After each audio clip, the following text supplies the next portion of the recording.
How to find Phantom wallet address. Hi everyone, this is Kate and welcome back to another video, and on today's video we will learn how we can locate our Phantom wallet address. So without any further delay, let's get started with this video. So first of all, open up the Phantom application in your mobile device and make sure that you're logged into your account.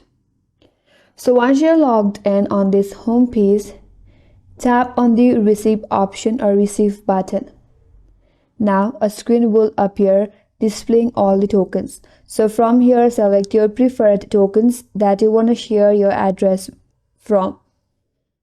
After that, again you will see this QR code corresponding to the token that you can share.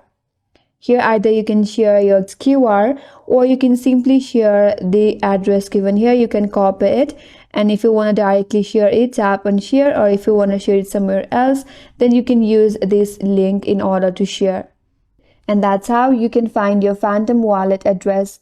And that's all for today's video. Hope this video was helpful, and if you are new to our channel, consider subscribing. Thanks for watching and stay tuned for more videos.